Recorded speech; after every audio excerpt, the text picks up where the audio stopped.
क्या आत्मा और परमात्मा एक है या अलग-अलग? आइए इस व्याख्या से जानने की कोशिश करते हैं। एक वृक्ष पर दो पक्षी बैठे हैं, एक ऊपर एक नीचे। ऊपर बैठा पक्षी स्थिर, महान और आनंदित है, और जो पक्षी नीचे बैठा है वह कभी मीठे और कभी खट्टे फल खा रहा है, कभी एक डाल से दूसरी डाल फुदक रहा है। इस प्रकार वह अपने आप को कभी सुखी और कभी दुखी अनुभव कर रहा है। नीचे वाले पक्षी ने कुछ क्षण पहले एक खट्टा फल खाया। फल खाते ही वह दुखी और उदास हो गया और ऊपर की तरफ देखने लगा, जहाँ दूसरा पक्षी ना तो मीठे ना खट्टे फल खा रहा था। उसे अपनी आत्मा को छोड़ और कुछ भी दिखाई नहीं दे रहा था। नीचे का पक्षी भी इस अवस्था को प्राप्त करना चाहता था। वह ऊपर उड़ने की ओर बढ़ा और फल देखते ही फल खाने लगा और ऊपर जाना भूल गया। यह नीचे वाले पक्षी के साथ बार बार होता।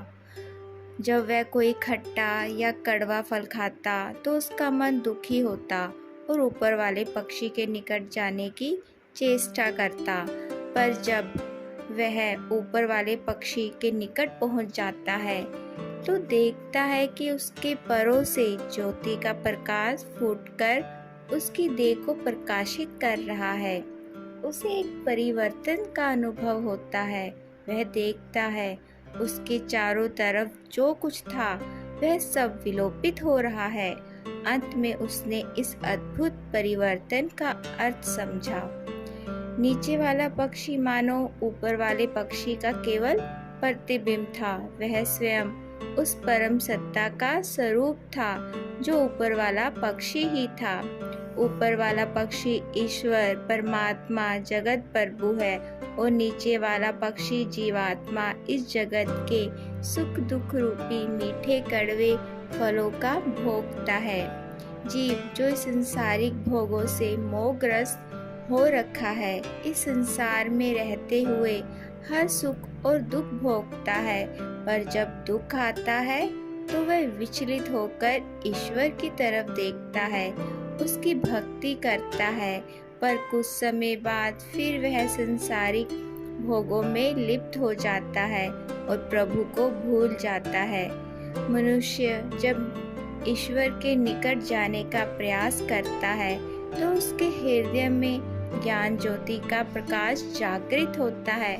तब वह समझता है कि यह संसार केवल झूठा दृश्य जाल है। जैसे जैसे वह भगवान की ओर अग्रसर होता है, प्रभु का सिमरन करता है, भजन करता है, तब वह देखता है कि उसके अहंकारी मैं का अपने आप ही लय होता जा रहा है।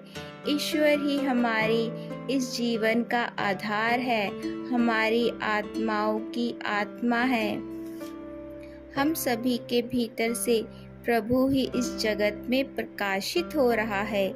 ईश्वर या दिव्य चेतना हर मनुष्य के अंदर मौजूद है। जब जीव ईश्वर के खूब निकट आ जाता है, भक्ति करता है, तब देख पाता है कि वह स्वयं ही भगवान है। आत्मा और परमात्मा एक ही हैं। देखने के लिए धन्यवाद।